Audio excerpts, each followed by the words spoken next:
World War I, a complicated war with thousands of things happening in it. We're not going to talk about any of that today, though. We're talking about documents. Yay. The Armistice, to be specific. Year was 1918. Russia had overthrown the Romanov, so it was now a communist country. We're not talking about that either. But, anyway. Russia wanted out of this big mess of a war. So on March 3rd of 1918, the Treaty of Brest-Litovsk, Russia was signed in modern-day Belarus near the Polish border. Russia was out of World War I. With no longer having to worry about the Russians, the Central Powers moved all their forces to the Western Front in hopes of winning the war. Also at this time, well-trained American troops were finally arriving, ready to fight. After 4 years, the Central Powers were tired, and one by one they were giving up, until only Germany and Austria-Hungary were left. 800 Germans were dying of starvation every day. The fresh American troops were easily able to overpower the German front lines. Austria-Hungary gave up and made a peace agreement on November 3rd of 1918. And on top of it, the German Kaiser Wilhelm II fled to the Netherlands. With Germany being the last one in the war and 1/4 of their troops captured, it was time to negotiate an armistice.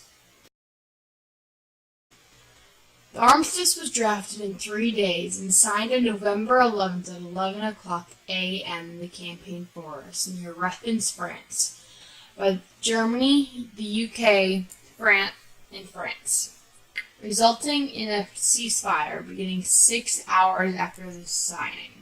During the 6 hours, generals worked hard to get tactical positions in case the armistice didn't work. But it did. So that didn't matter.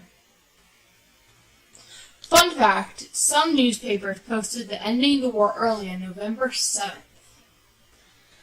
The armistice was never intended to be the official peace treaty, with the official end of the war in June of 1919, when the Treaty of Versailles was signed.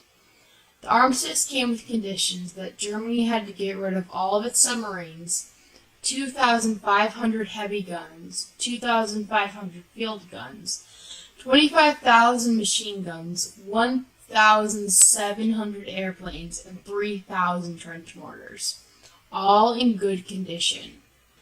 Germany had to leave all of the countries it's invaded within 15 days, and if they failed to do so, any soldiers left would be taken as prisoners of war. On their way out, they were also not allowed to do any unnecessary damage to the land or harm any people. Germany also had to give up all of its territories. They had to give up thousands of wagons and trains in working order, and they could not trade with any neutral countries.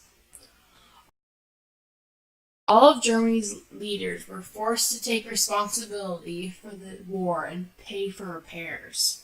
If all the armistice points were not carried out within 36 days of the signature, it was considered invalid and the war would go on. The armistice went on for 11 pages, and most of them are just making sure Germany is absolutely miserable, mainly because they lost.